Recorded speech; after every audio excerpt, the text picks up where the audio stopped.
Our next speaker, our first speaker, yes. Okay.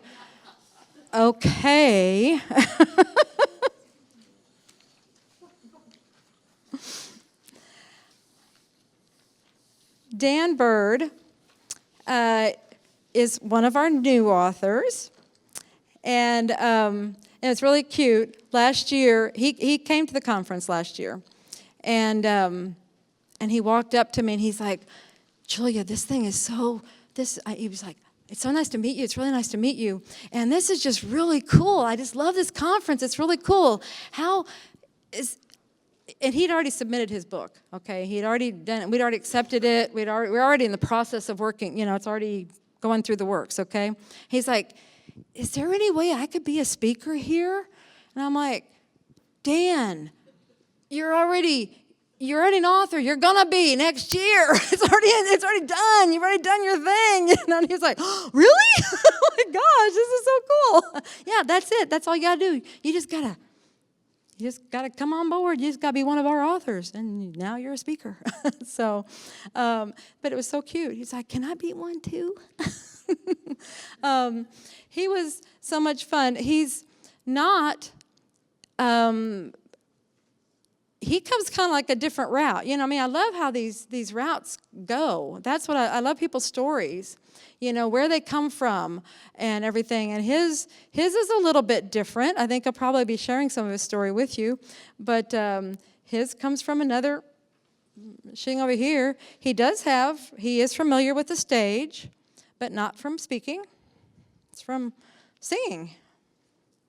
Yeah, he's a singer. He's in a band and everything, and so he's been doing that for a long time. So, so his awakening and all of his things, it came through music, and it came through another way. But see, that's what I'm talking about. Music, it does it. Music is profound. That's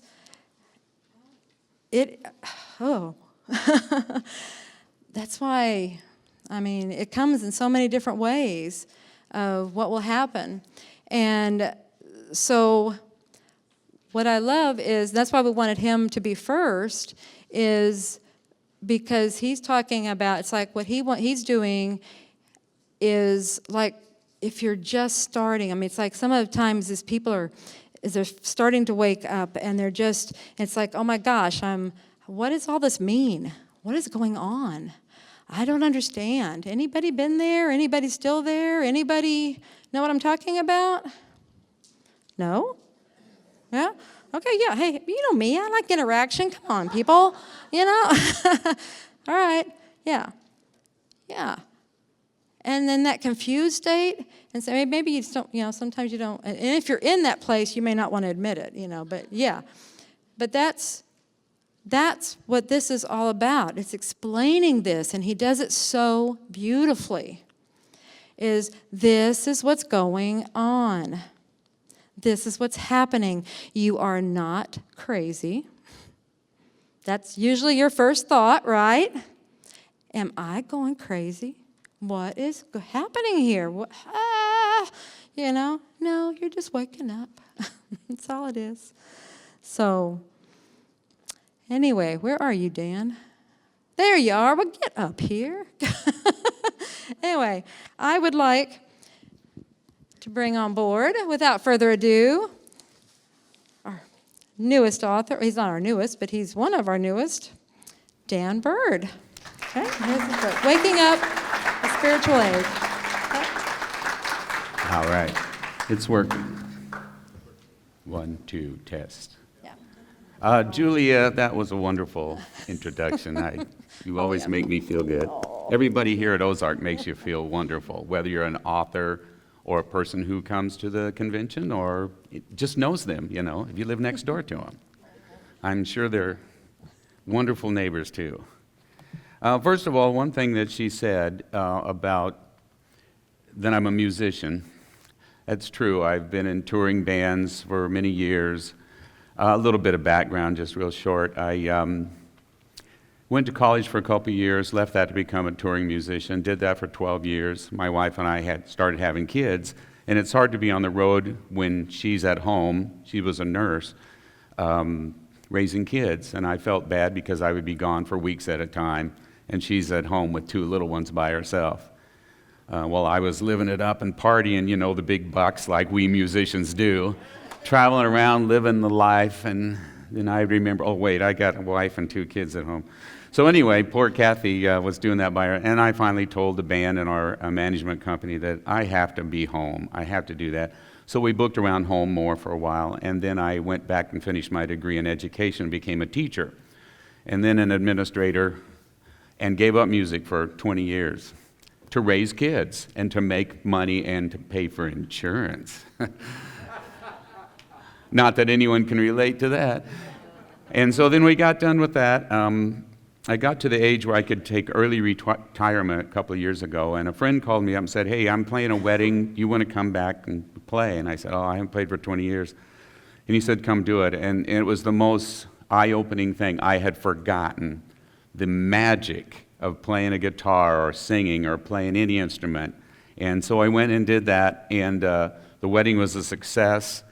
And so that was 5 years ago, and I've been playing almost full-time since in the band and traveling around a little bit, but the kids are grown, so Kathy's at home raising the dogs now. Poor girl. But anyway, music, like Julia said, and Julia says some always amazing things, but what she said about music is so true. But what I wanted to mention when she said something about me being a musician, what I'm going to do up here is not musical. I'm going to probably break into some interpretive dance in a little bit. So it's not a pretty sight, and I know my wife will run screaming out the door. In all seriousness, I was a trainer in the largest public school in Nebraska for 15 years. I was a technology training supervisor, which means that I went out and worked with classroom teachers, and I taught them how to use smart boards, projectors, computers, how to incorporate that into their classroom and all that. So I got to play with a lot of this stuff and did a lot of that, and that was very fulfilling until I got back to music. And so we had a little dinner last night of the speakers, and they asked, well, Dan, do you have, slideshow, PowerPoint, something like that? And I go, no. And I did all of that for so long, but I thought, no, I'm just going to talk this time. I won't do a lot of things. But right here's the cover of the book, and I tell you what, those guys did a wonderful job.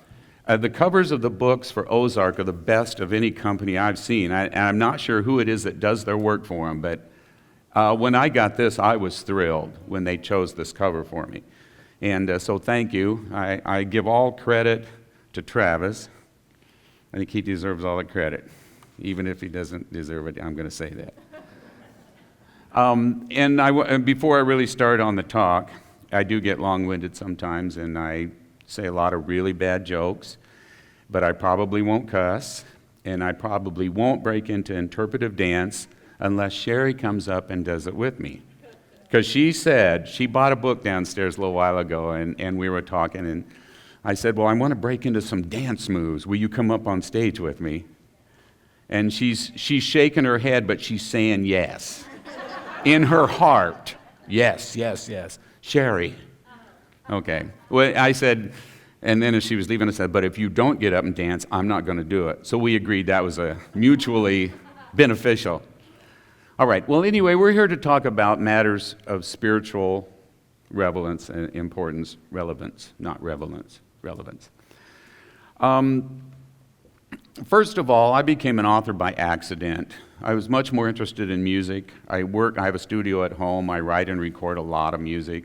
I've got enough to release 3 solo albums now. I released an album with my band before. I've just been falling behind, but I want to release some 2 or 3 solo albums this coming year, probably in the next couple of weeks or something. Not next couple of months, maybe. It takes a lot of work to do that stuff, as those guys could tell you. It's a lot of work. But that was my main focus.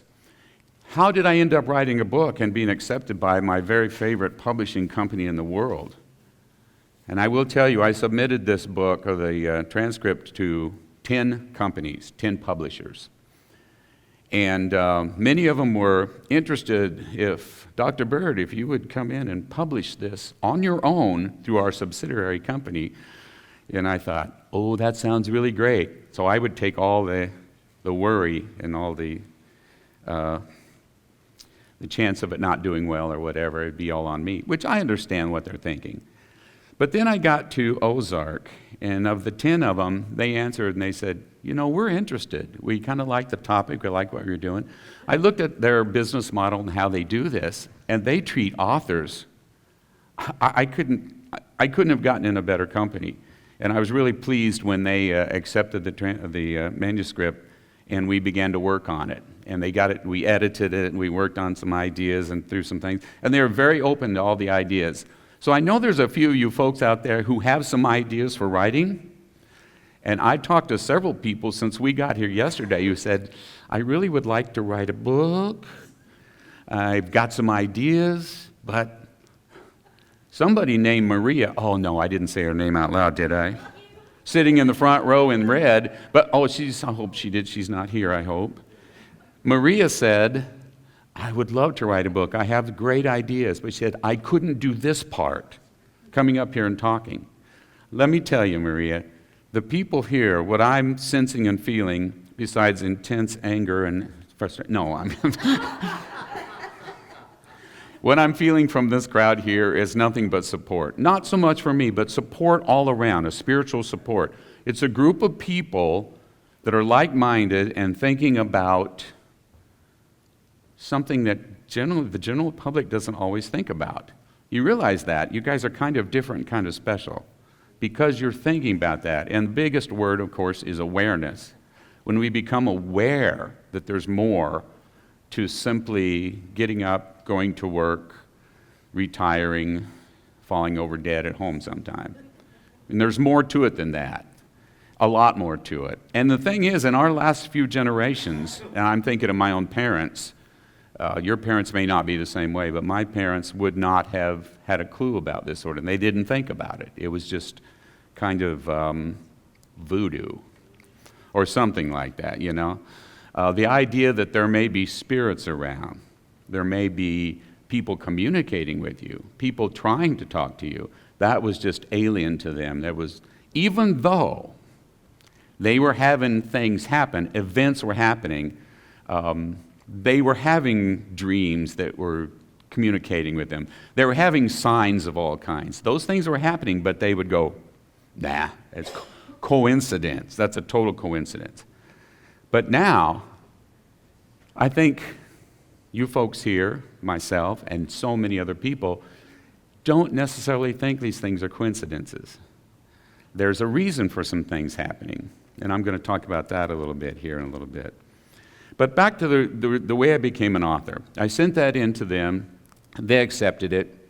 But how did I get a manuscript in the first place if I'm a musician? Well, I've always been kind of interested in a psychic phenomenon, and I always felt there's more to life than what we see in our physical universe. And as a kid, I had a little bit of a unusual upbringing in that my mother was raised Catholic. My dad, I believe, was Baptist, but I don't remember him ever going to church. And he left when I was very young anyway, so my mom raised me. But we lived in a little town in Iowa that did not have a Catholic church. My mom had gone to a Catholic school her whole life from a town in Nebraska that did have a Catholic church and school. So she was the Catholic sort of approach. But living in Malvern, Iowa, there was no Catholic church. And the nearest one was quite some miles away, actually. So we were brought up from the time we were small until I think I was about 8 or 9, never going to church. We just didn't go. And my mom didn't push any religious ideas at us or anything, or really, she just let us live. My mom's very spiritually aware, and she doesn't know it. Can you be aware and not know you're aware? I think you can. I think you can sense things and know things, but not necessarily say them or talk about them. Well, so anyway, we didn't go to church. What did that mean? Was that a bad thing? I think it's one of the luckiest breaks I ever had, and I mean no disrespect toward religion at all. Religion works for a lot of people, and for some people it does not. Let's say established, coordinated religion. So I didn't go to church all that time, but then my mom and dad got a divorce when I was about 7, and we moved to her hometown in Nebraska that had the Catholic school and church. And so I started going to immediately. Oh, by the way, are there any Catholics here? Because this will make sense to you when I tell you this. A lot of Catholics are spiritual folks. I don't know why that is, but I meet a lot of them, or ex-Catholics, or recovering Catholic, something like that. Anyway, I went there. My mom still didn't fill us in on much, and I didn't know anything about it. So we went to school the first day. I was in 4th grade. And so we traipsed over the whole class over to Mass, daily Mass at those times. And I'm just watching everybody, seeing what they're doing. So I hadn't the slightest clue what was going on. I didn't have any idea. I know my mom went to this school, so it was good. And my cousin was in my class, so that helped. So they got up. They stand up, they kneel down, they get up, they do this, and I go, okay, this is fun. Sitting, standing. And after a while, it came communion time, and this is why you Catholics, I don't know if I should tell this because I may get excommunicated. I probably already am. But anyway, communion time, the kids, all the grades get up and go out and go down the row and kneel down, and the priest gives them communion. Well, so what does Dan Bird do?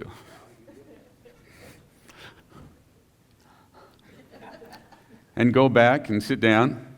I had no clue what they were doing. And I thought, this is really odd. So I went back and sat down. So I received my first Holy Communion without knowing what it was. And ever since, and I don't know if they frowned on me, but anyway, so I learned about all that stuff later and had my official Holy Communion a few months later. But I always wondered if they knew I did that, because I don't think anybody paid attention that I'd done that. And this is one of the very few times I've out and out lied, except for everything I'm telling you. But the only thing I'm lying about is I went back to my class the next day, and we had Sister Marie. Sister Marie was literally this tall. She was a little nun. She was very, very old, and she was very sweet, but she was also a strict nun. And she said, Dan, did you go to communion yesterday? And this is one of the only times I was so panicked and so scared because I didn't know what we were doing, or I just followed along. I said, no. And she said, okay. A couple of the kids wanted to rat me out, but they didn't do it. So anyway, that whole story went nowhere, so thanks for listening. We'll be taking a break and heading for lunch now. Yep, bombed out right away. Anyway, so I'm an author, and it's Waking Up to Spiritual Age. How did that happen? Once again, let me talk about that and get back on track. If you have ideas in your mind, or if you have input that's kind of coming into you, and you like to share it, that's how that's how these books come about. We have something comes in. I went to I was interested in this for a long time, and a good friend of ours said, there is a group of psychic thinking people, spiritual people, who get together once a month and talk about these things. And I hadn't been around anybody like that my whole life. I had read some books about this, but did not really know anything about it, other than what I was always a loner by myself. And many of you were probably that way at one time or another. You were having some things happening to you, some thoughts were coming in, you've read some books that just, wow, but you didn't have anybody or very few people that you could discuss that with. And that's what I had, the situation, until I went to this group about 3 or 4 years ago, I think it was. And this was my reawakening, the real awakening. And that's what the book ends up being about. And so I went to this group and I listened to them, and I just sat there and I listened to these people talking. And I didn't say a whole lot. I just listened to them. And then when they were done, I remember walking out to my car, and this is this is my interpretation. Fake news? No, we won't go into politics. Let's talk about when I walked out to my car, I really felt like I was walking on air. I really felt like there was a distance. Now, physically, no, I'm walking normally, but there was something had lifted me so high. And I had to know what was going on. What is this? First of all, the topics they talk about, I knew instinctively. I felt this is very interesting. You know, everything from reincarnation to spirit guides, excuse me, and all of that. So that walking in air thing was a life changer for me. I said, there's something here that is so profound and so important to where I am right now at life that I have to find out more, which is what I did. I was very excited about it, went back to the next meeting and attended quite a few of them for a while. As I was learning more, I got certain books that were suggested. I got a couple of Dolores Cannon's books. I think it might have been her first book or one of them where she talked about the regressing, where she first learned about regression hypnosis and all of that. Mind-blowing, because the way she wrote it, she was amazed at what was happening, that she could take these people back to several lives and find all this stuff out. And I know she questioned a lot of stuff in the book, like, how does this happen? And finally, she had to decide this must be real. There's something really going on here. And as she explored it more and more, it became more clear in her mind and in the reader. As I read that, I was impressed. And then one of the books she wrote that I read that really blew me away was Jesus and the Essenes. I don't know if you've read that one or not, but going to a Catholic school through 12th grade, learning about Jesus, he was always kept at a distance. And he was not a personal person or entity to me, even though I was in a Catholic school. But I read that book, and suddenly, especially the part about him, there's a lot of part about the Essenes in the beginning. It explains the background and all this stuff and how Jesus was taught and all this. But then you get to the kind of the personal section on him, who he was, how he behaved, what he did. And something just resonated with me. It felt real, felt true. And it was the first time I thought, I think I know who this person is. Now let me explain one thing about Jesus that I do believe. And many of you may know a lot more than I do. But to me, Jesus was a very advanced spiritual being who decided, this is my interpretation, please, who decided that incarnating, he didn't need it for himself, but incarnating to show us how to live a truly spiritual life. And if you examine Jesus' real life, not necessarily the version that we get that's been kind of edited in our Bibles and some of the historical things, but if you look the way he really lived and what he really taught and look at what he said, what he meant, it's totally spiritual. He set the bar for us. He said, here's what you need to do. And it does not include going to war for your religious beliefs. It includes loving everybody, being very, just loving in everyday small things, not the big stuff like you always heard about. Well, anyway, that's the Jesus part. I didn't mean to go off on that. You guys are so wonderful the way you're listening. That interpretive dance is going to jump out any moment now. I'm hoping we can get some musical. No, you don't want to see this unless all lights are off. Then anything can happen. But so anyway, someone suggested to me, go see this person. Her name is Miss Patty. She's a very much a psychic medium and all of that. And I went and met her, and she's just the sweetest person. And she doesn't advertise. She doesn't ask. She doesn't have a business. She's a person who told me people come to me when they need me. They just know her, and they sort of bump into her. And so I sat down for a reading with Patty. 3 hours later, I walked out of there like this. So much information. I mean, she is that generous with her time that she did that. And we recorded it all, of course, and then I listened to all of it back because there was so much good information. But one of the things she said, everything she said blew me away. I learned so much. But one of the things she said was, you need to keep a journal. You have a lot of stuff in you that needs to come out. You need to keep a journal. So I did. I went back and started a journal, and I'm a pretty good typist. And the reason I am a pretty good typist, oh boy, I'm going to be in trouble with the Catholic Church for sure. When I was, my high school was very small. There were only 100 kids in the whole high school. My class had 21. And when I was, I think, a sophomore, we had a nun who was a little bit older, and she taught English literature, I believe it was. And we had her for a couple of weeks at the starting of the year. And then one of the lucky breaks, not for her, lucky breaks for me and my class, and this sounds terrible, but she had a stroke and died. I know, saying that's a lucky break for me was really sad. But I look at the positive on everything. I try to. And what I mean by a lucky break is they didn't know what to do with our class then because it was a very small school and they had no extra nuns, so they put us in a typing class. And this was in like 1970. And in those days, guys didn't take typing much. I mean, it was very, very rare, but we had to learn to type. And anyway, I learned to type very quickly and very accurately, and that's one of the luckiest breaks I ever had that way. Not her passing away. She may be right here.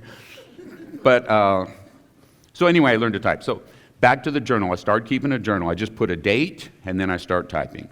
And at first, it was just my thoughts, free throw, just let stuff go. Mostly spiritual things that I'm thinking about and wandering through. And then after a few days, I started noticing the entries got a little longer. And then after a few more days, I realized I need to go back and see what I wrote, because suddenly I realized I didn't know what I was typing. And I would go back and read it, and there would be stuff there, and I'd go, wow, I never thought of that before. How did I write it? Well, you know about automatic writing and all that. So the ideas, I finally realized the ideas were being fed through me a few words at a time or a phrase at a time. And literally, I'd start a sentence with a couple of words, not having any idea where it was going. And just from typing, I'll bet everybody in this room could do that. If your nun died early, Oh, that was embarrassing. I hope I didn't say that out loud. I hope that's not on video or in the... Mr. Ted Snow, everybody. Ted has to edit all of this stuff. So everything I say, he has to edit. I warned him I would not cuss. But I'm going to. No, I'm not. So anyway, I started keeping this journal, and the next thing I know, it was growing really fast. And all of a sudden, I started seeing things that were, wow, we had a small group of friends who talked about spiritual stuff that would get together once in a while by this time. And things started making sense to me. I said, I'm going to send some of this to these 3 or 4 friends.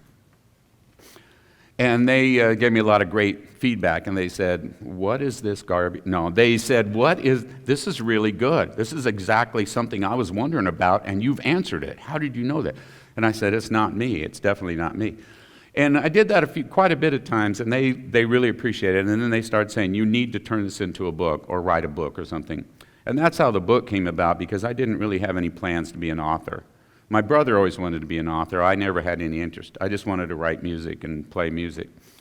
So I took that and I started thinking in terms of a book. I actually came up with chapter titles first. I did 10 chapters, and I'm doing that on the second book as well. And I thought if I have the chapters, and then I typed in some notes of what I thought would fit. Makes it a lot easier if you're a starting writer. And some of you, like I said, are mentioned that you're interested. Don't sit down with a blank piece of paper. Well, you can. Whatever works for you, I'm sorry. Do what works for you. But I found for me, sitting down with a blank piece of paper or a typewriter or whatever and just start typing might go who knows where. But if I had kind of an outline where I was going, that really made a difference. So anyway, it wasn't very long, a year or something. I did a word count one time. You know how Microsoft Word and Google and all those have a word count thing when you're writing. I checked it, and I was at 300,000 words. That's enough for, 5 or 6 full books. And I thought, this is really a lot of stuff. And I'm never going to go back and read. It's too much. So I thought I'm going to start looking at topics that would work, and that's how the topics came out. So let's move on to something else. I always thought there was more to life. I went to, like I said, a Catholic school. We went to church. And as I got older and I started understanding what they were doing with the incense and the prayers and all of the things they were doing, I started asking some questions, in junior high and high school. I wanted to know, I said, well, we were taught that you went and told your sins to the priest, and then he forgave you for God. And this is where growing up away from religion, I think, made me a little different than my classmates. They had, from kindergarten, well, way before that, from the time they were babies and went to church every Sunday and all that. And I hadn't. So I had not been properly indoctrinated into the religion's ideas. So anyway, I started asking questions. And the one that really, really threw me was, okay, there's that priest up there. He's a man, right? He's a normal man, because you almost believe priests and nuns are above human or something when you're in those schools. I said, he's a man, right? Okay. How did he get to be where he's at? How did he get to the point where he can communicate with God? But I can't that way. And how did he learn to do it? And how did God pick him? Those kind of questions that really go through your head. And when you're starting to wake up spiritually, you really start to ask those questions. But the funny thing is nothing against the religion, because it works for a lot of people, but something didn't work because they wouldn't answer those questions, because they couldn't answer those questions. They didn't know how to. Because I was asking Jesus kind of questions, the kind of things Jesus taught us. I'm asking about those, and they couldn't quite answer them. They say, be good, tell your sins to this man. And I had nothing against him being holy or not. And I tell you what, I know some priests who are some of the worst people I've ever met. I've known some of the meanest nuns in the world. And I've also known a lot of them who were the most wonderful sweethearts who were there for the right reasons. So they're all mixed up. But I didn't understand how that guy could talk to God and do this stuff and go through the sacraments, but I couldn't. And so that really turned me away from it. When I left high school, I kind of faded away from the church because it didn't satisfy those needs or that understanding that I needed. All right, let's see. So how did the topic of the book come up then? Well, this is kind of interesting because I was writing all this stuff that was very useful, I thought, and sharing it with some friends and some family and stuff. But how did I get to the idea, and what is the topic? First of all, waking up in the spiritual age. What does that mean? Here's what I think. Here's the basic idea, is I think the world, maybe the universe, I don't know, is changing. I think there's a lifting of the vibrational speed, or however you want to talk it, however you want to say it, is raising itself up. I think we're all on that raising that's going on. In fact, I think most of you that are here, because of the awareness, that's the big key to me. Because you're aware of some of this, you're kind of leading that. Have you ever asked yourself, why in the world did I, of all my friends, get interested in this sort of topics? Why do I read these books, watch these videos, go to these meetings, go to conferences? Why do I do that? And if you have friends that have no interest, but you do, you're probably wondering, am I a weirdo? Am I strange? I mean, yes, you are, but besides that, why do I do that? And that's what I'd ask myself the whole time I was growing up, because I sensed this sort of stuff, but I didn't understand it. So it came to me when I started understanding how guides work with you, that ideas that pop into your head that seemingly come from nowhere, and that can be really small little things or can be huge things. When those ideas start hitting in my head, and I realized it was spirit guides talking to me, or my higher self, or however you want to look at it, I don't care what terms, I realized there's a lot of people waking up right now, and a lot of people who don't have access to this kind of a group, or to a meeting, or to, in some cases, even books. They don't know where to look, or they just haven't found it, and no one to discuss it with. So those kind of people, I thought, seems like there's a lack of information for those very first awakening people. And there's a lot of great information in all the books here, and a lot of it does fit them. But I didn't see much in the way of specific books aimed at those newly awakened people who are just sensing things for the first time. Some things might be happening to them, around them, to people around them. But more than anything, it's a gut kind of feeling that there's something going on that I'm missing. Or there's something going on that I feel and I sense, but I can't put my hand on it. So that's what this turned into. It's really a book for people just beginning, because that's what I am. I was talking to a couple people yesterday about awakening. How do you define that? First of all, awakening is, I think it's an ongoing thing. I don't think it's something, Eckhart Tolle would disagree with me with this, but Eckhart's not here and he's shorter than I am, so that makes me the boss, right? He's not here. But Eckhart Tolle, if you know who he is, he's a great spiritual leader. I mean, he's really amazing. But he writes books that are kind of hard to decipher sometimes. They're kind of high-level stuff. And I have several of them, and I've read them and everything. But they don't really make sense to somebody who's just beginning this sort of journey.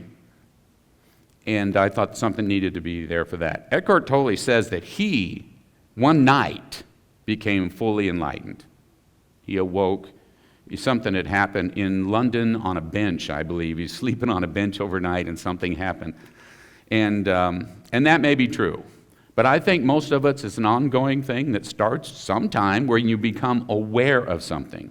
And it may be simmering underneath for years and years and years that you know, man, there's something happening here. I can feel it.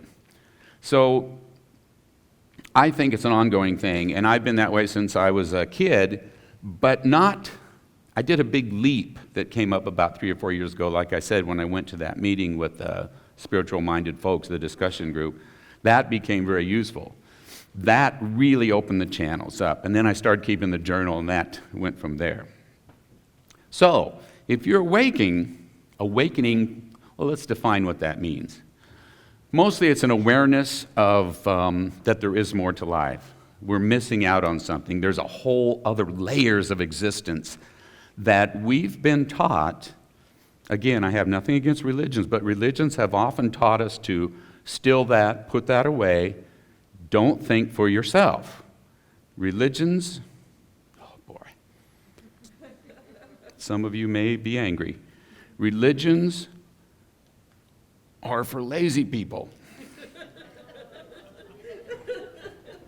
What I mean by that, and it's not all religions, and it's what I'm saying is, some religions insist they do the thinking for you and then feed it to you. You don't think. I know some of the people who feel they're the holiest people in the world who are exactly that way. My Bible says this, and they interpret it the way they want. Again, nothing against the Bible. If you really read it in a spiritual sense, it's a wonderful, wonderful book.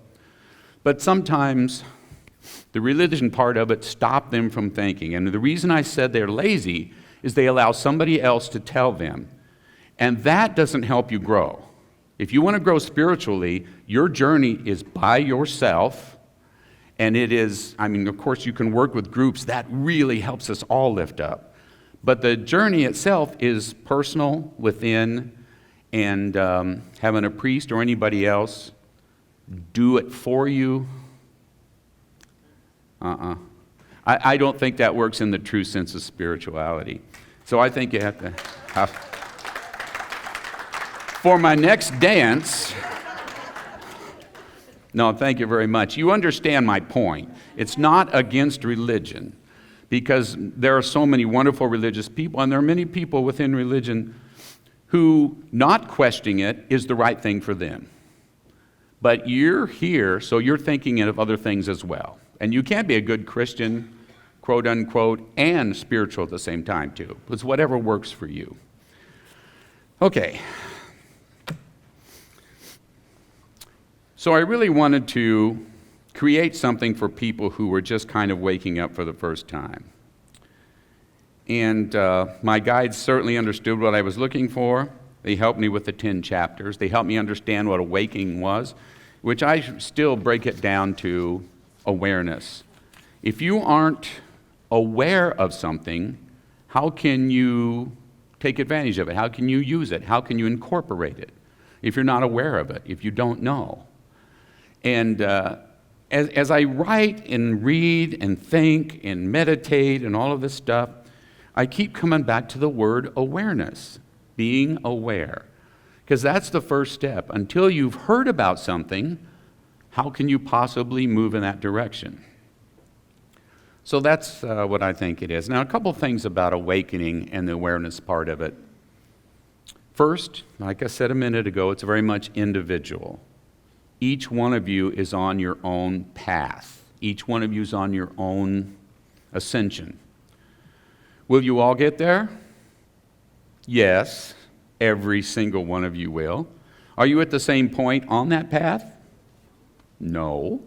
No, probably none of us are on the same points, and it doesn't matter. And one of my favorite things about this, and I'm kind of jumping ahead here, something on my notes, is does it matter where you are in your path? Does it matter that you're spiritual, quote unquote? Does it matter that you know about being spiritual? Does it matter that you are aware? Anybody know the answer? I think I do. No, it doesn't matter. None of that matters in reality. So you're thinking, well, being spiritual, being aware, being awake, if that doesn't matter, then why are you up there talking about it? Well, it's because if it matters to you, that's fine. If it matters to me, that's fine. But what about somebody who has no clue, has just not run into this? They're not aware because they've just never had an opportunity to talk to any one of us or to read a book or something. And they're living their life. So are they not as good as us? Not as cool? Well, it's obvious nobody's going to be as cool as we are in this room. You feel that? No, but I mean, seriously, I always said when I did my training sessions with teachers and stuff, the main thing I wanted to accomplish when I was speaking to them and doing demonstrations, I wanted to entertain myself. I didn't care about anything else. So that's what I'm doing now.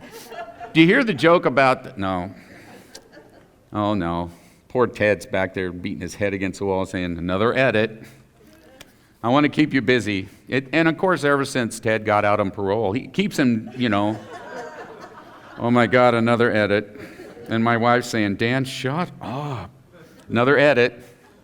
All right, enough. Let's get back to serious. The whole awakening thing is individual.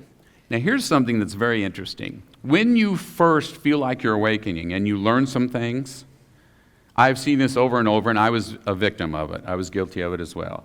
When you first learn some things, you go, whoa, okay, that makes sense. Spirit guides, this stuff. And then you start getting, and you leave the meeting and you walk around, and you get really enthusiastic. I know in Omaha, Nebraska, where I'm from, they call them newbies or something. And you can see these folks at the meetings. They're very excited about this, and they get a little rambunctious and all of that, and that's totally normal. I know I did the same thing, and we all did. And you get real hungry for the information. Well, I want this book. Who was it told me this morning? I won't say anybody in the second row with blue shirt, whose initials are Sherry. Oh my God, did I say that out? Is this microphone on? Anyway, I won't say, but some people have 3,000 books on this stuff. Was it you that told me that? No, it was somebody else. Oh, it was Maria that told me that. I'm sorry I got it mixed up. I got to quit drinking so early. Okay, but edit number 75. Poor Ted. But the truth is, 3,000 books. She says, I won't get to all of them right away, but I'll get to them when I get to them. They're on her Kindle. So it's very lightweight. You got all of that information. That's awesome. But when you're newly awakened, you do sometimes get over-ambitious, over-rambunctious. You start, and here's where sometimes it can be a little bit of a problem. You start telling people about what you've learned. People who are not necessarily ready to hear it. And I bet every one of you somewhere along the line has done that. I know we all have. And they'll say, to your neighbor, wow, I went to a meeting last night, a spiritual meeting. we held hands and we levitated, and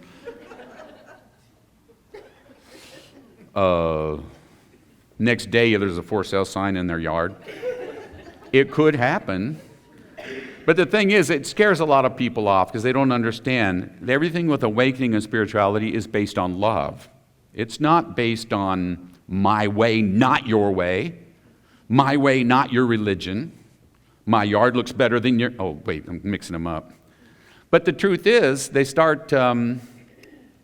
you can alienate people when you get that newfound excitement. So I talk about that in the book quite a bit. I talk about when you do get excited because you learn some things and you feel in your heart, I've finally found home. I found something here that means something, and that's what happened to me. You want to be careful not to preach, and most people don't. But some people do get a little overexcited, and they're starting to tell people about this stuff because they feel they found something they need to share, and they want to share. And there's nothing wrong with that. That's very, very positive. But not everybody's ready for you to share with them. So what I've found out is interesting, since I did this next step of awakening, which is an ongoing process, that as each day, each week, each month goes by, I find more and more people are awake to this thing. You might be in a taxi cab, and the driver might just all of a sudden say something about something spiritual. Or you might be talking to a neighbor you've known for 15 years, had no idea, and she talks about, I just read this book by Dolores Cannon, or I just attended this meeting of so-and-so, and you go, I had no idea. But what you see really happening is people are popping up, and this is happening for me, and I bet it's the same for you. People are popping up around you, relatives, friends, neighbors, who are starting to become aware of things, who are asking these same questions. And they suddenly, here they are. And you had no idea.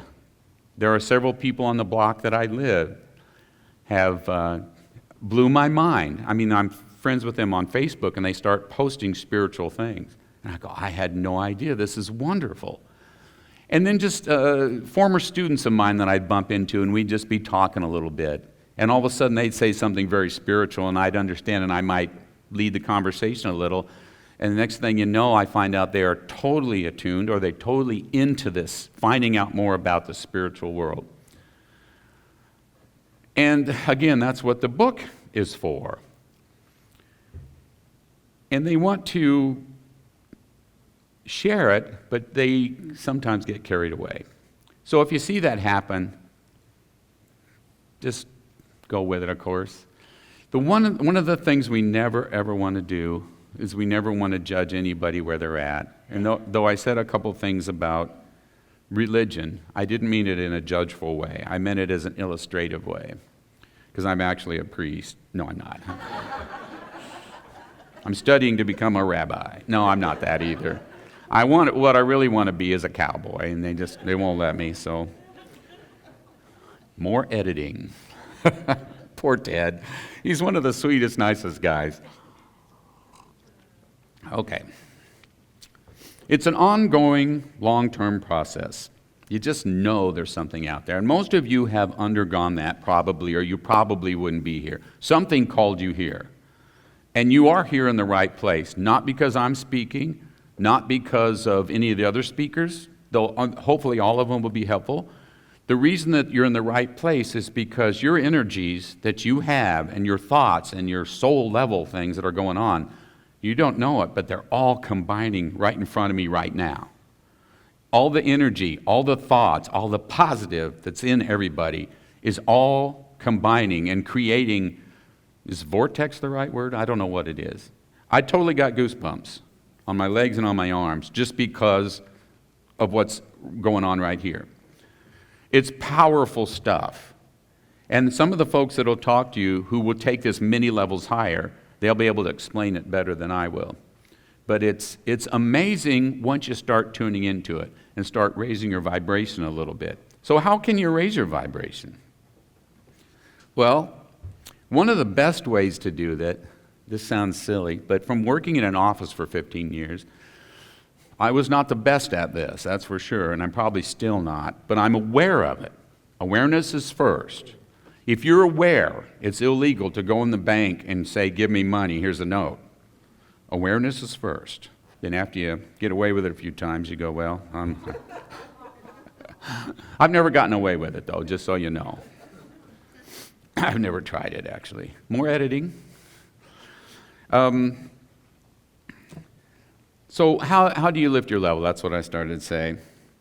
One of the best ways, believe it or not, like I started to say, and I do meander and I apologize, gossip. Gossip is one of the worst things you can do in a job with your neighbor. And it's really, really hard not to. Did you hear what Sue did down the street?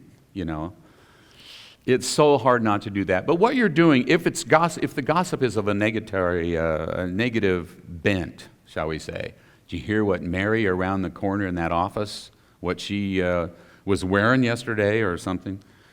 Or do you know what's going on with her and her husband? Did you hear that she had an affair with somebody? Those kind of things are very negative energy-wise. And the bad thing about it, you're sharing some negative energy with somebody, and if that person adds to it, yeah, and I heard that Mary and Bill were blah, blah, blah, adding more to it, and you're adding more to it. But at the time, you know, on a physical level, we're thinking this is cultural, this is just friends talking, and it makes you feel better because they're doing something bad, and you know about it, and you're not doing it. But they are. But that creates a negative energy that gets boosted by having the other person talk about it. So gossip, in talking about those things, is one way to try the best we can to stop. And it's very difficult. I understand that. I was going to tell you a story about my wife, but it was gossip, so I won't tell. Oh, she's looking at me with an evil eye right now. So what else can you do?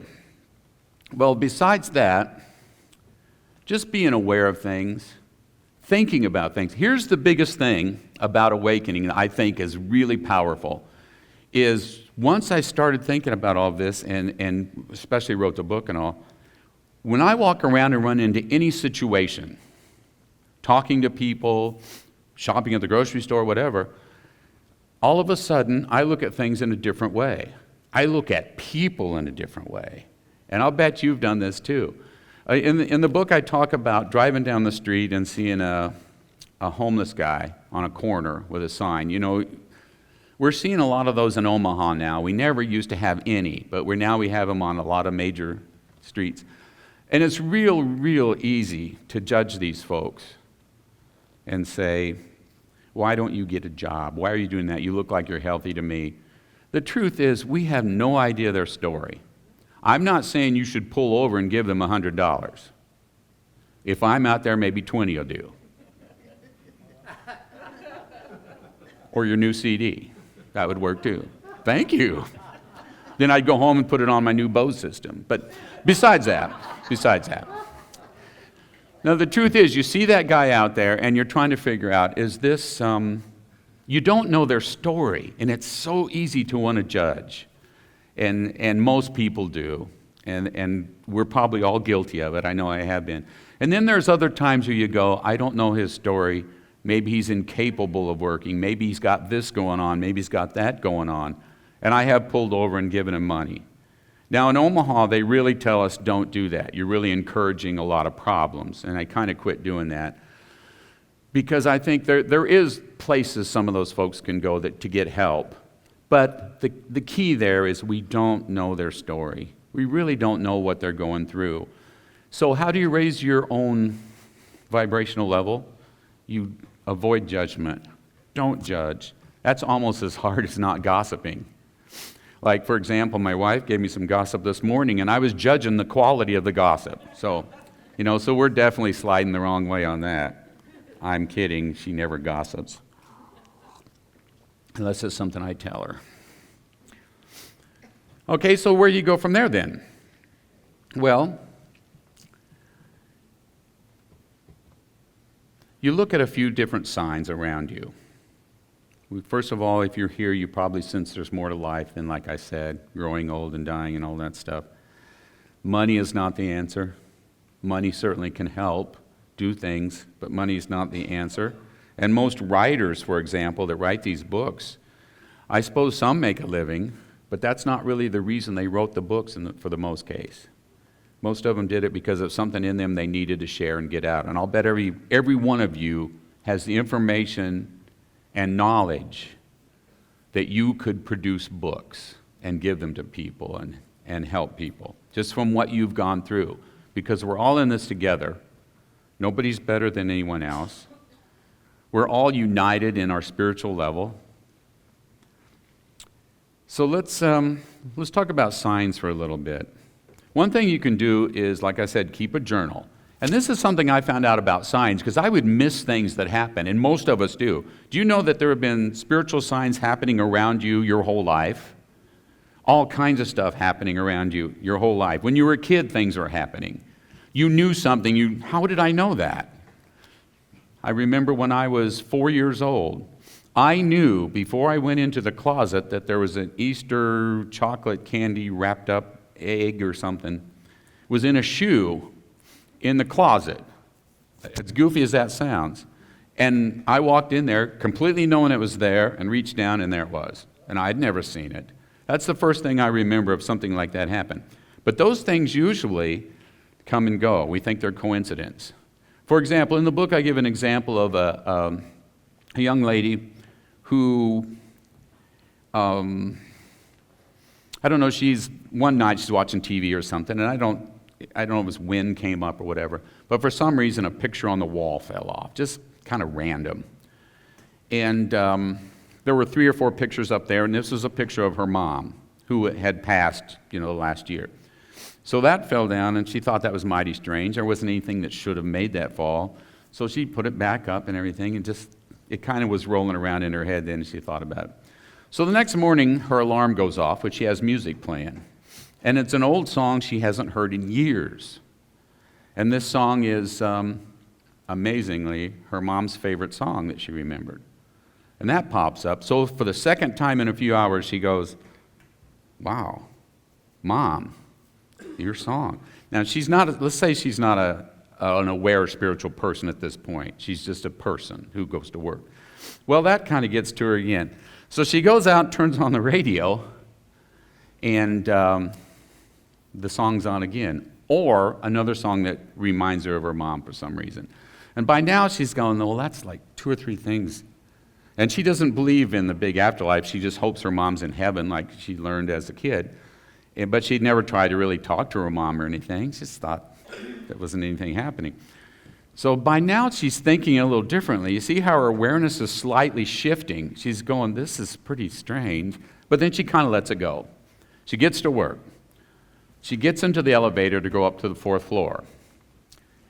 And it stops on the 2nd or 3rd floor, and a lady she hadn't noticed was standing back here, gets off, walks by her. And she gets a strong whiff of Chanel No. 5, her mom's very favorite perfume. And by now she's going, this is really, really interesting. Those kind of things happen to us all the time. And most of us just are not aware of it. We don't think about it. It's a coincidence. By the 3rd or 4th thing that happens, and she's saying it's a coincidence, if she was a little more aware, and maybe this was the step that caused her to become aware, she might think, wow, Mom, that's a lot of stuff. Are you there? Are you? And it might start opening the doors. Those kind of things happen a lot, and they happen all the time. They happen to you. They happen to me. But we don't usually pay attention to them. So that's another thing to keep aware. So what kind of signs could we look at? I mentioned 2 or 3 kinds there. One of the signs I think is important is guidance.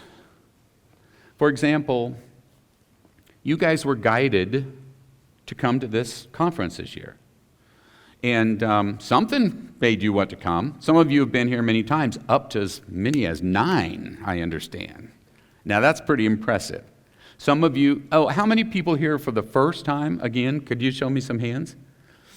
All right, welcome to you guys. This is my 2nd time because we came last year just to see what it like Julia said.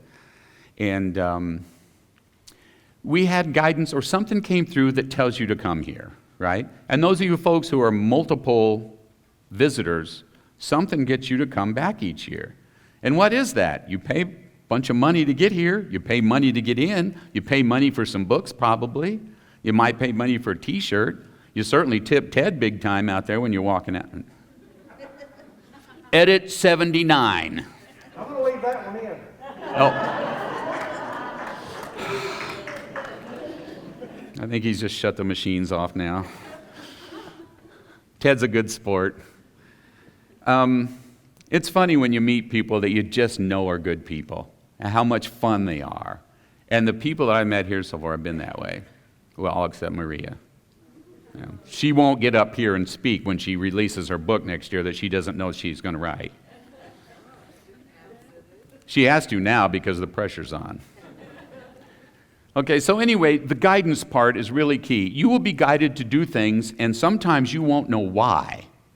Other times you'll just sense, you'll see something in the paper and say, oh, I'm going to go see this. I'm going to go do this.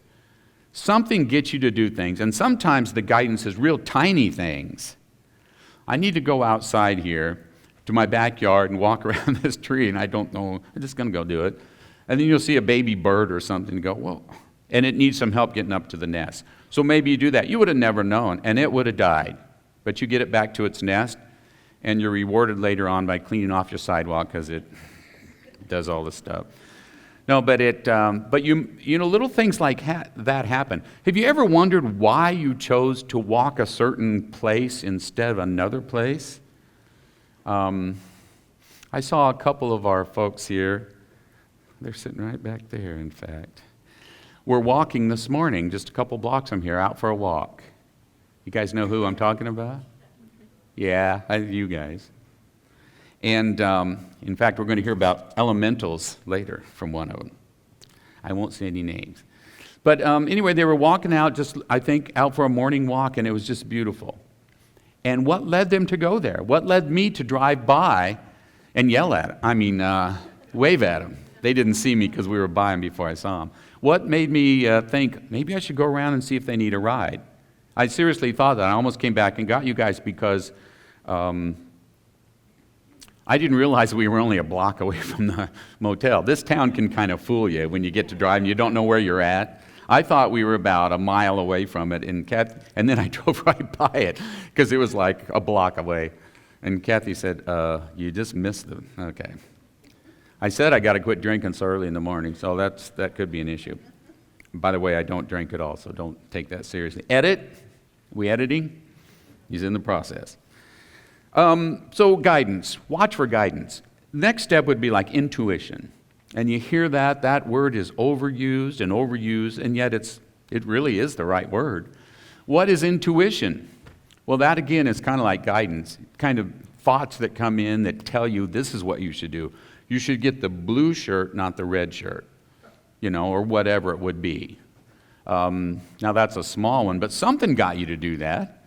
What is intuition? It helps you understand the difference between things, what way you should go, what you should be looking into. Intuition's very important, and we all have it. Some people have developed it to a point where it's as important to them as any of their regular senses. And probably many of you are that way, and you may not even know it. Your intuition is telling you all kinds of stuff. Should I do this? Should I do that? And something makes you decide on this one. That's your intuition. If you develop it and learn to pay attention to it, especially when your intuition is positive in nature, it's taking you in the right direction. When you do that, you won't make missteps. You won't make mistakes. Unless it's a mistake that you have built into your karma record that you have to, that goes somewhere else.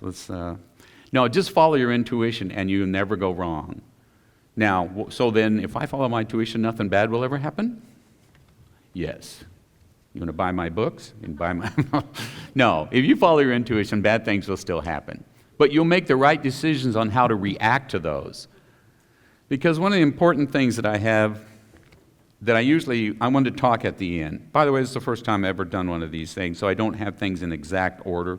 So if you're following along, if you have the handout that I gave to no one, and you're following along, we're jumping down, clear down toward the bottom.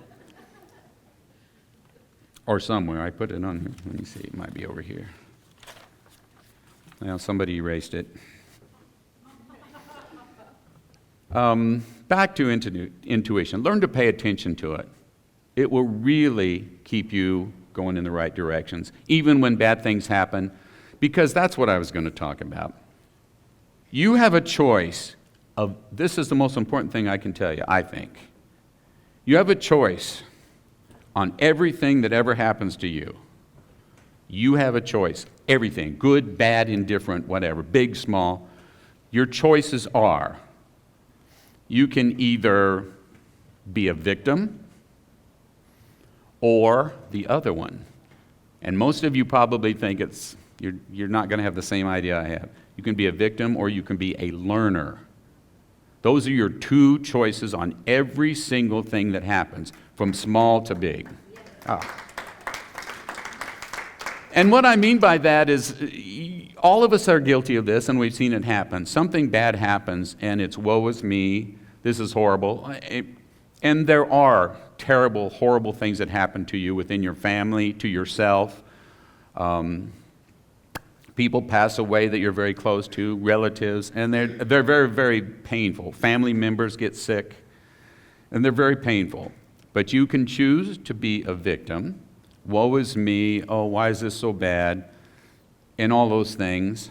Or you can be a learner, and you can say, this is horrible, this is terrible, but I have to move on. There's a reason that happened. There are reasons people come into your life.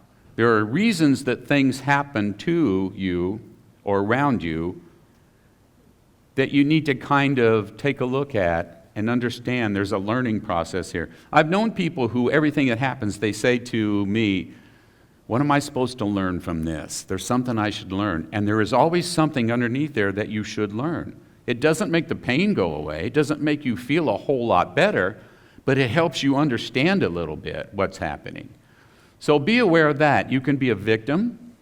And boy, we know lots of people around us that are victims. I mean, they make themselves victims of everything. You know, they drove in and tried to get a good parking place here, and somebody pulled in front of them. Oh my God, I'm a victim. Yeah, that's horrible. Better rush you to the hospital or something.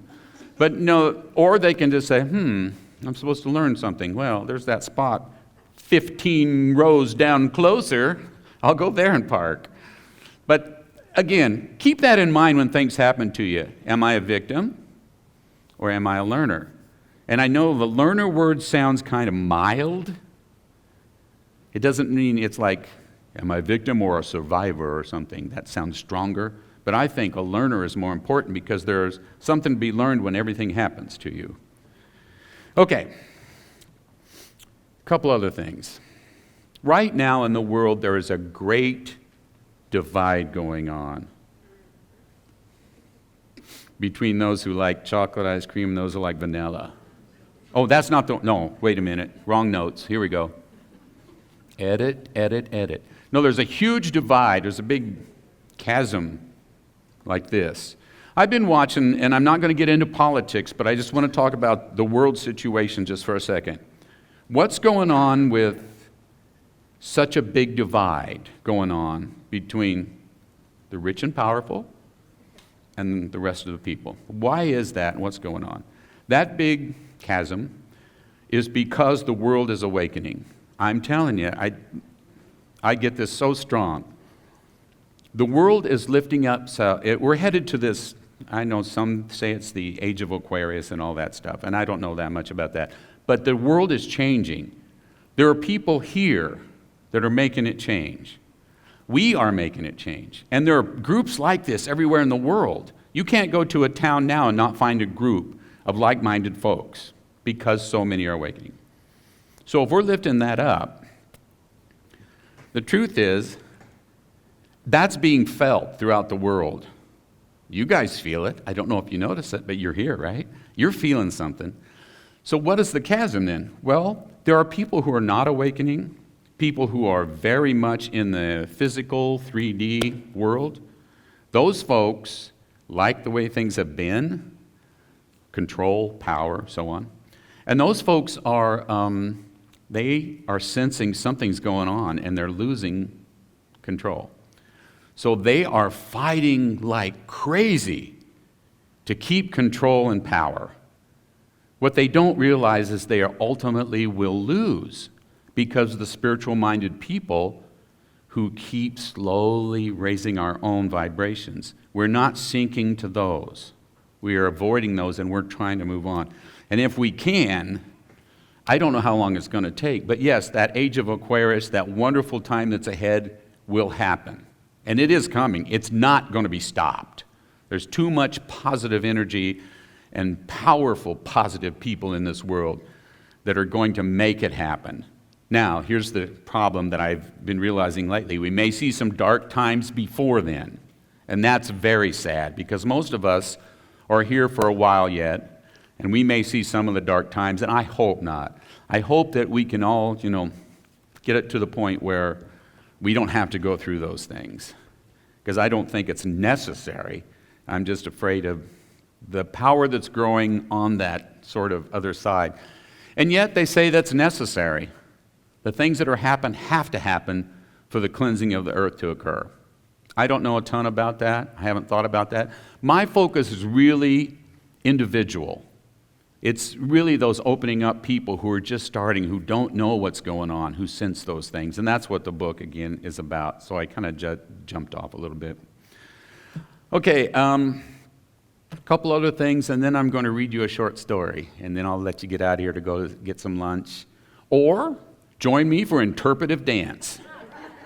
It's very good. I know Julia's going to be up here with me. She doesn't know it yet. She's back there now. She just made some kind of signal to me. Oh no, now the pressure's on. She said, I will. Okay, interpretive dance. You don't want to see that, believe me. I'll wait till everyone leaves first. But a couple other things I wanted to mention. We talked about guidance. We talked about paying attention to your intuition. Hunches. Same thing, kind of intuition, that sort of thing. When you get an idea, they say when you're playing, you're betting things or card games or whatever, a lot of times your first guess is the best one. Now, I have never proven that or anything, but I've heard that so many times, there must be a reason they say that. And I think that's because your intuition or you get that hunch about something. So maybe you should go with that first guess. And then your feelings. This is an important part of waking up. How do your feelings work into all this? It's funny, you can get really nervous and upset about something. And does that serve any purpose? Sometimes it seems like you can't control that. It happens. But pay attention to those feelings. There's a reason that's happening. And if you can kind of figure it out and get to the bottom of the level, and if you're not sure what to do, here's what I recommend. And many of you probably do this. And this morning I was so nervous I couldn't hardly eat breakfast because I had to come do this. This is not something I've ever done before. But my wife knew I was nervous, and she's very empathetic. She understands how people feel. She was a nurse for 30 years and just retired. She knows how people feel. She always understands me. And she knew I was nervous. So what can I do about it? Well, other than drinking, which, that joke has gotten old, hasn't it? Should I drop it? I don't know. Well, after I had a few drinks, no, I don't drink at all. I'm actually allergic to alcohol, something that I get very sick very quickly if I even sip anything. Maybe. But so what can you do if you're really nervous or your feelings seem they're overtaking you and you're kind of sick to your stomach and you're nervous? What I've learned to do is I just calm myself down. Calm myself down. And then I kind of close my eyes and I talk to my guides. And I said, I need some help here. I'm really more nervous than I should be. These are wonderful people. I have nothing to worry about. I just need your help to get me centered. And I don't know if we're talking to our guides, and I don't know if they're the ones that help or if we do it ourselves. Probably ourselves. But I swear to you, our spiritual guides can give us some energy to help us focus and get into that. And when I came in here, when Julia was introducing me everything went away. Everything. My mind was blank. You probably noticed. But I babbled on and babbled. I talked. Okay, let me finish up because this story's only 5 minutes and then we'll get out of here. But I want to read a story that's from my book. I don't know why. My guides basically said, you need to finish when you're talking, read that little short story, because it kind of sums some things up. But before I do that, I want to mention the past, the present, and the future. This is very important too. First of all, the past. I know people who live in the past. They can't get over what has happened, and that's that learner-victim thing. So if you live in the past, and you just can't get over the glory days in high school, or whatever it was, or my divorce 10 years ago from somebody, those kind of things, then you're missing it. You're missing out. And I know it's easier to say than do, but if you live in the past, you're missing it. What about the future? If you're always saying, gosh, if I could get that raise, everything would be great, and you get the raise, then always saying, oh, man, if I could get that new car, man, and you get the new car. Oh, wait. And if you're like me, if I could get that new guitar or keyboard or whatever it would be, it'd be great. My wife's heard this one 1,000,000 times. If I could get that perfect wife or husband, if I could get that house, you know what I'm saying? If I could get that. Every step you take that you think is going to get you happiness and fulfillment will not work because it's stuff. Stuff does not make us happy. The richest billionaires in the world have as many sad moments and unhappiness and doubts as each one of us. The poorest among us. They have all of that too, because money doesn't buy you happiness. It just gets you more stuff. Sometimes that stuff can be a lot of fun. You know, a new guitar can be a lot of fun. But it's stuff, and that's the future. If you're living for the future, you're never going to be there. So if you live in the past, you're not here. You live for the future, you're not here. The only thing, and you've read it in 1,000,000 books, is the present moment. My wife and I were talking about this recently because we were worried about something or other. And then we both realized, well, if we live and focus right now, this very second, as the only second that exists, because it is the only second that exists, there is no future. As soon as you walk out of the room, you're in a new present. The future, I know it's just semantics, it's just words. But the truth is, the only thing you ever have is now. And if you allow the future to dictate what you're doing, or the past to dictate what you're doing, then you're missing out on living. And it's easy to say it, and it's not as easy to live it. But again, awareness is the first step. And if you know that, okay. So, because I'm going to run out of time here, the last thing, 2 things. First of all, be aware of fear. When I was talking about that chasm. When I was talking about that, about what's going on in the world, the old ways want to control, but the new ways are changing because we're all lifting up the world. Fear is their biggest weapon. Fear is number one. More than guns, more than threats, more than anything. Fear is the big thing. And what is the opposite of fear? Yep. It's not, people say, well, I'm either afraid or I'm not afraid. Safety, right? Not really. It's just love. But, you know, and a lot of people think, well, what's the worst thing there is? What's the worst thing that exists? It's the negative energy of fear. And most of it is unfounded. I was afraid to come up here and talk today. That was founded. I realize now what a mistake it was. Edit number 843. No, but the truth is, fear is what is used as a weapon. When you become aware of what's going on, and that's everything from the smallest level to government and the world, the use of fear. We're not going to have enough oil. We need to do this. We're not going to have this. We're not going to have that. This disease is coming for you. Have you ever watched the nightly news? I try not to, but, you know, we do sometimes. What do they have for commercials? Drugs, one after another. Yes, about you may have this. Ask your doctor about blah, blah, blah, blah, at the end of every one of them. And sometimes there's 3 or 4 of those in one commercial break. And I always say to Kathy, I said, I must have that disease. Oh, I have that one. I have that one. I said, I got to take all of those.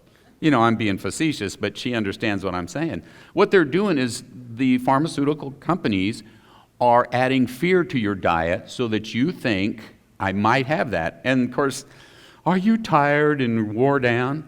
Well, maybe you worked hard that day and it's a natural way, but no, it's a disease you never heard of. So go ask your doctor about it. Well, they're really trying to build up their clientele because they make a lot of money. So fear, that's the biggest thing we want to avoid. Get rid of it with love if you can. Okay. Let's see. I think there was one last thing I wanted to mention. Acceptance. That's important. Oh, and then I'll read the little story and then we'll get out of here. Oh, the book. This book is available. It's not a real long book. It's easy to read. Can you all read it from there? We'll save some time if I'll just hold it. And it is and I've heard, the feedback I've gotten on it has been, this was really good for me because I'm just starting this. So if you know somebody this would be useful for, that's great. It's also available for Kindle. It's also available in a CD format, 4 CDs, and it's also available on a little flash drive. Those are all downstairs. They're all $11. And I'm not trying to say this to sell this stuff. I just want you to know they're available because I get a lot of questions about, is your book available so I can listen to it in the car? Those kind of things. And yes, it is.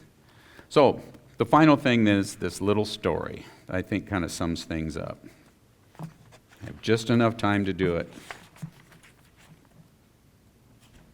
It won't take long. It's 78 pages of single print. No, I'm just kidding. This is called A Man in the Mountain Goes Home. There was once a man who lived in the mountains. He saw people rarely in his life. He wasn't usually lonely, though. He was at peace and felt love all around him. He never really felt alone. When people would come to see him in the mountains, he found that he had little in common with them, but he treated them kindly and welcomed them. He was not sorry to see them leave, though. The man spent a lot of time thinking, but he spent even more time not thinking and let his mind be still. Well, this pleased him, and he felt it was the right thing to do. He didn't have the terms for this, and he didn't understand it, but he knew how he felt. Well, one day he heard a scratching at the front door of his cabin. He didn't know what to expect. But he went to the door, opened it, and saw a small raccoon. The animal looked healthy and seemed unafraid, and yet somehow lost. Not yet fully grown, the little creature quietly walked into the cabin. This surprised the man a little, but he was not overly concerned. It had turned chilly outside with the coming of autumn, and he was glad to have a little company. The raccoon didn't appear to need anything, just looked around curiously, then went to the fireplace, curled up, and fell asleep on the woven rug in front. This was unusual, thought the man. Yet he wasn't really concerned because the raccoon seemed like a peaceful little fellow. So while the raccoon slept, the man made some supper for himself and then realized his little guest would be hungry when waking up from his nap. So he went out back of the cabin, retrieved a couple of cobs of corn left over from his summer crop. The kernels were dry and hard, but he thought it would be all right. And sure enough, a couple hours later, the little bandit-faced visitor woke up, yawned, stretched, blinked his eyes a couple of times, and looked around. The man placed a small bowl of clean water down by him and a second bowl of corn next to it. The little fellow looked at him and waddled over to the bowls. He dipped his front paws into the water and washed them in his fashion. He then sniffed the corn and began to eat. He was very hungry after all and cleared the bowl out quickly and enjoyed a long drink of the cold water. After a couple more minutes of cleaning up, he looked around and went to the door. The man got up from his chair and still without fear moved to the door. As it swung open, the visitor slipped out into the darkness. The man felt a little sad. His new friend was around for just a short time, and he had a friendly face, and he even picked up the corn like he had tiny human little hands. He wondered if he would see the raccoon again, or if this had been just a quick visit in the night. He was surprised that a wild animal would seem so fearless, and after all, the man was over 6 feet tall, long gray beard and flowing hair. He hadn't seen a mirror in many years, but figured he was probably a frightening sight. but the little friend had had no fear of him at all. He seemed to sense that he was safe. Well, the day went by, and it was time for bed. The man went outside and looked around, maybe hoping a little face would appear and come back in, but he was nowhere to be found. So giving up with a sigh, he went on to his bed and settled in. And during the night, might have been a few hours later, he felt something by his legs. Small, warm, fuzzy, and lightly snoring. The man woke up fully but didn't move. He wasn't sure what to do. He was sure it was the little bandit. But when did he come back? How did he get in?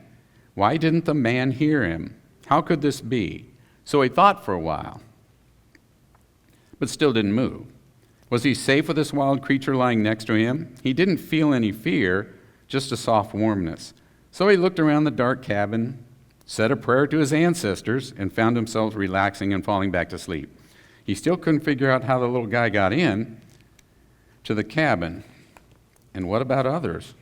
He was a very young raccoon, but wouldn't he have brothers and sisters and parents nearby? This made him a little nervous. He just didn't know. Well, these things would just have to take care of themselves in the morning. For the time being, and for the first time in a long time, he felt another life connected to him, and it woke something up in his heart. Sleep found him, and when he awoke, the sun was coming up. He looked around. No raccoon. Where had he gone? He got up, looked under the bed, behind the boxes in the corner, everywhere in his little cabin. Nothing. That was strange. The door was shut, wasn't it? He checked and realized that for some reason the night before he had actually not latched the leather loop over the nail to hold the door shut. He never forgot that. And then he wondered if he did that so the door would swing open easily. Just in case someone wanted in? Could it be? Had the little creature connected with him in an unspoken way that would cause him to leave the door unlocked? He was puzzled. But he's also somewhat happy, yet now he felt lonely. What was going on here? He had not felt lonely for years. So what was this? He opened the door, and the sunshine felt warm and surprisingly bright in his small porch. And sitting quietly, gazing out at the sun, was his little friend, greeting the morning. The raccoon turned and looked at the man, but didn't move away. So the man walked over to the steps, sat down close to the little fellow, and looked out at the morning with him. They sat quietly for a while with no stress, no fear, and no hurry, just accepting. But after a while, the man realized his guest must be hungry again. So he carefully got up, and then he changed his mind and sat back down. He slowly reached his hand over to the raccoon, who continued to look out at the valley as the sun rose higher. He touched the little furry creature on the back, very gently. The raccoon gave a small start and turned to look at the man, but then settled down. So the man very lightly ran his finger down the raccoon's back, and after a couple of times, the raccoon relaxed. There was no fear. The man was quite surprised how this seemed to be the right thing to do. He had never touched a raccoon in his life, never had a cat or a dog. This was strange, but he seemed okay. After a bit, he again thought about food. So he got up quickly and entered the cabin. After a few seconds, one mystery was solved. The little hands and face pushed open the door a few inches. He didn't need much room to squeeze in, and he walked over to where the man was, sat down on the floor, and looked at him. And the man swore that the little raccoon smiled and winked. If anything could make the man laugh, this was just the thing. And he started giggling, and then guffawing, and belly laughing to see such a comical face looking at him. And the little raccoon fell over and rolled over a couple of times as if joining in the mirth. But all things come to an end, and after all, they were both still hungry. So the man wiped his eyes, having enjoyed himself more in the last few minutes than he had in years. And he prepared water and corn for his guest, as well as his own breakfast. They ate in comfortable silence, and the man wondered if this creature was going to stay with him. As he looked down, he thought to himself that he sure hoped so. He felt something new stirring within him, something long gone from way back as a child. But he didn't want to put words into it. It was magic, and words might destroy what was happening. So he just stayed present in the moment and let things move as they would. Soon they finished their breakfast, and after cleaning up, they decided to go back outside in the sunshine again. There were tall weeds growing by the path from the cabin down to the stream where the man got his water every day. and he had planned on trimming them down a bit to make the walk easier. At first he thought he would just skip it and wait a day or so, but after a bit he decided to go ahead and get it done. Even with a visitor, he had things he had to do. So he went to his little shed in the back of the cabin, got out his corn knife, and walked down to the path. He didn't see his new friend, but thought to himself that he is a wild creature and must be allowed to come and go as he wanted. So he set to work, moving slowly along, working the left side first, and then coming back up the right side, a few paces at a time, and then trimming it up. When both sides were trimmed, the path was about 3 feet wide, and which offered plenty of room for carrying his jug and pail to the water without getting stickers and brambles on his arms and sleeves. In a couple of hours, he was done and looked over his work. Satisfied, he walked back up the path and around to the shed.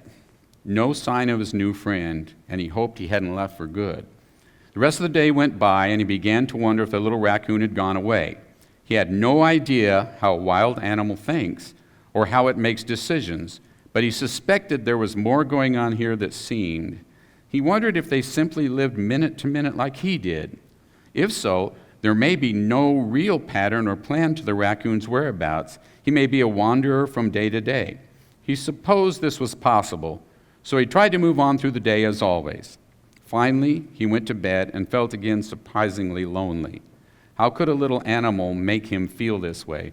This was something long dead and buried. He didn't need anyone else, and no one needed him. But still, an empty ache lived in his belly tonight. This was different, and he had no answer, so he tried to sleep. Eventually, he was able to do just that, and sadly drifted off. After a bit, he jumped up. He ran to the door and opened it. Nothing. The wind. But this time he made sure he didn't hook the door shut as he did before, just in case. Morning. A furry lump by his legs. What? When? How?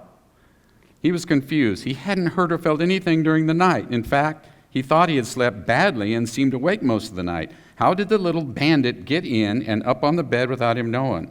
He hated to move to awaken his little friend, but he did reach down and gently run his finger down the raccoon's back again.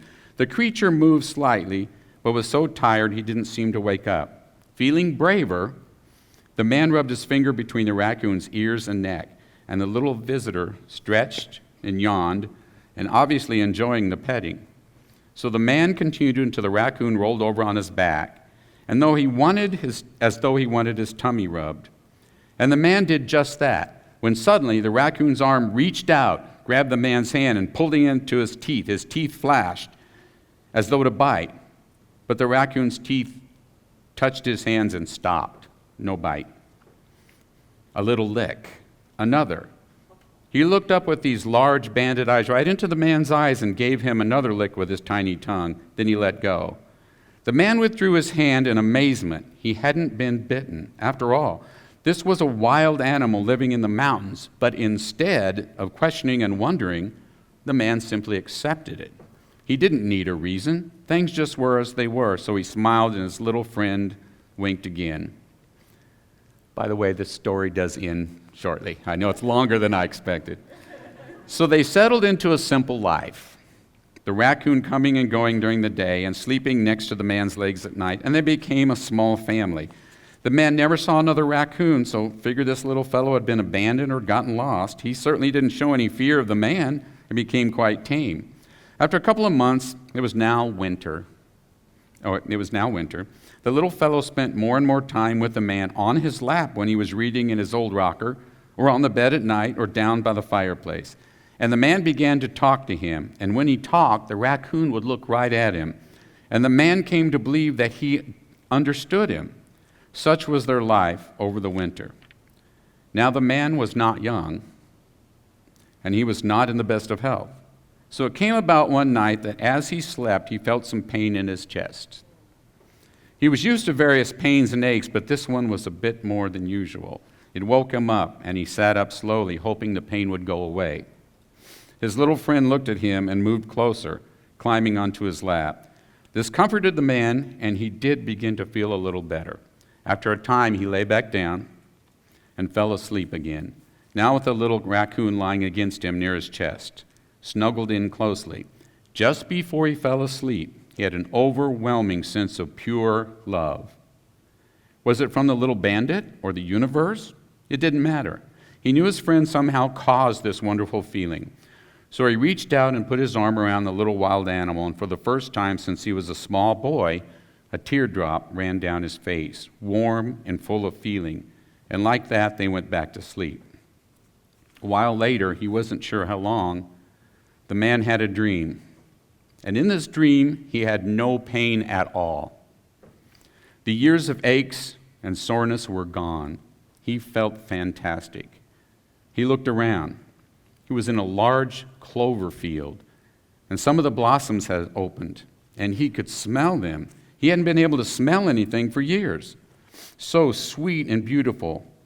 He saw white-capped mountains in the distance, and he felt a warm, soft breeze in his hair. What was going on? It was winter, wasn't it?